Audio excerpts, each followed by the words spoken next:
A man's final 3 words, spoken before his execution, were stolen and turned into the most profitable slogan in history. I'm exposing the dark origin story behind a phrase you've definitely said yourself.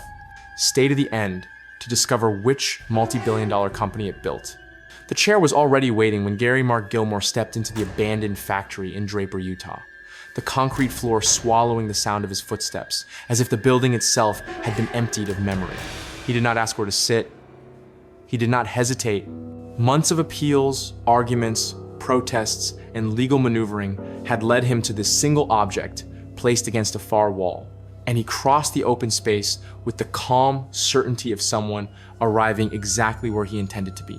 Guards followed closely. Not because he resisted, but because the state could not afford uncertainty at this moment.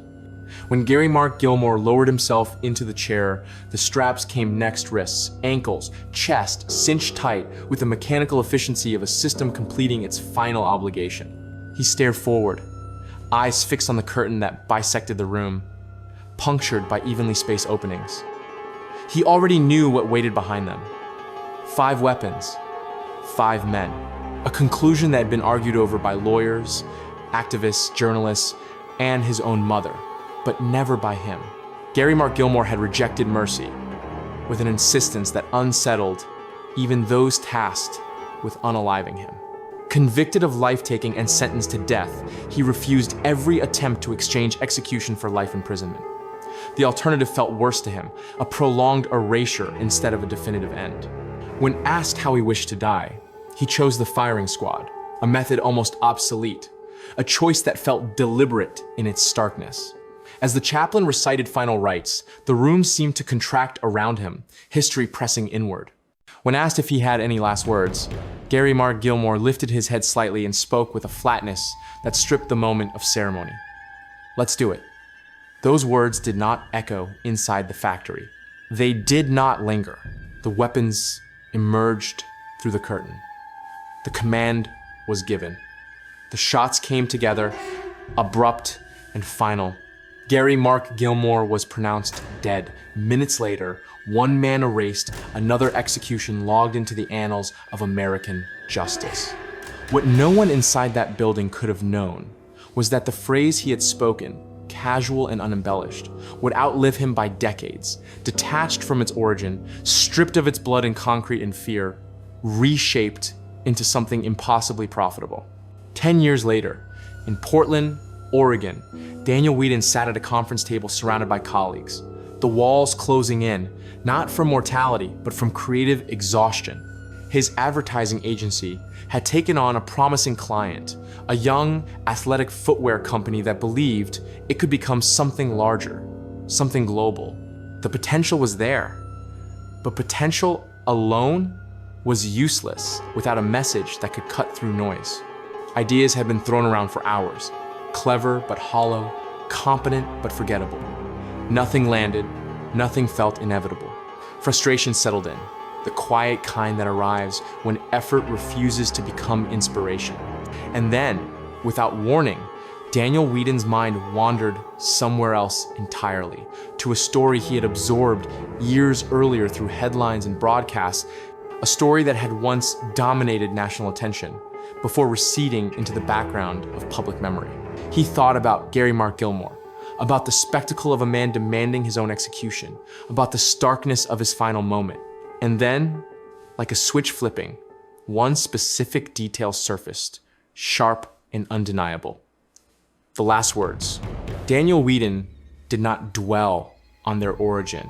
He did not linger on the controversy. He extracted the phrase, altered its context, polished its edges, and presented it not as resignation, but as invitation. Just do it. 3 words repurposed, detached from death and aimed directly at ambition, action, and identity. When the campaign launched, the effect was immediate and overwhelming. Sales surged. The brand transformed. The slogan became inseparable from movement itself, echoing across billboards, television screens, and stadiums worldwide.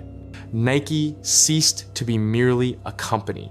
and became an idea its message carried unknowingly on the final breath of a man executed by the state. Gary Mark Gilmore did not make Nike billions in life. He did so in death, without consent, without awareness, his last words severed from their meaning and reborn as a corporate mantra. The factory in Utah faded into obscurity, but the phrase traveled everywhere. Decades later, and thousands of miles away, Christopher Cates Harrington entered a McDonald's in London with a date and the quiet anxiety of a man standing at the edge of uncertainty. Money was scarce. The future felt fragile. The fast food restaurant was crowded, grimy, loud, the kind of place chosen not for romance, but necessity. The following morning held a job interview that felt like a final chance, and his thoughts drifted constantly toward it, replaying imagined questions and answers while fries cooled in their cardboard containers. With no tables available, Christopher Cates Harrington and his date approached a lone man seated with empty chairs beside him. Permission was granted with a shrug. They sat, talked, tried to salvage normalcy. Then the atmosphere shifted. The stranger's attention hardened, his gaze lingering on the woman across the table, his silence heavy with intent. Without provocation, insults began to spill out, escalating from discomfort to outright cruelty. When the words crossed a line, when humiliation replaced awkwardness, Christopher Cates Harrington stood up without calculation, without experience, driven by reflex more than courage. Only then did he realize the imbalance. The man rose and seemed to double in size, and the punch Christopher Cates Harrington threw was less in harm than an instinctive protest. The retaliation was swift and merciless.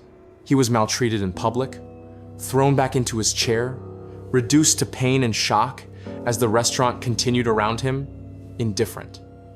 The man left without consequence. The date left shaken. Christopher Cates Harrington went home bruised, humiliated, and defeated. Morning arrived without mercy. The mirror revealed a black eye blooming dark and unmistakable across his face. Any attempt to explain it would sound ridiculous. Any effort to conceal it felt impossible. But the interview mattered too much to abandon.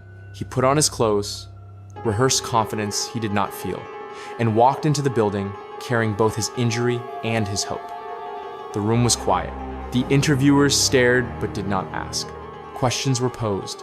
Answers were given. The black eye hovered between them like an unspoken accusation. When it ended, Christopher Cates Harrington left convinced he had failed, that no employer would look past such a spectacle. The call came anyway. He had been selected. The interview was not for an office job, but for a role, one that required a man who looked like he had lived rough edges, who could carry maltreatment and vulnerability in the same frame. The bruises were not a liability. They were proof. Christopher Cates Harrington was cast, and the show he joined grew into a global phenomenon, reshaping television and turning him into Kit Harington, an actor recognized across continents. The night that seemed like a humiliation became the pivot on which his life turned. Long before cameras and slogans and streaming platforms, Theodore Seuss Geisel sat in a dormitory room at Dartmouth College surrounded by friends, laughter, and a bottle of gin. Prohibition made the act illegal, regardless of age, but celebration outweighed caution. He had earned honors. He had secured a position as editor-in-chief of the Jack-O-Lantern humor magazine. The future, he imagined, was built on words, wit, and illustration, and the night felt like a deserved pause before responsibility reclaimed him. The knock at the door shattered that illusion. Police officers stood where friends were expected. Consequences followed swiftly. Though no jail awaited him, the punishment from the institution was surgical and devastating. Academic honors were revoked. His editorial position was stripped away. Most painful of all, Theodore Seuss Geisel was banned from contributing to the magazine that had become his creative anchor. He considered surrendering to the verdict, letting the loss define him, but something stubborn refused to comply. The magazine accepted anonymous submissions. Names could be invented. Identities could be borrowed.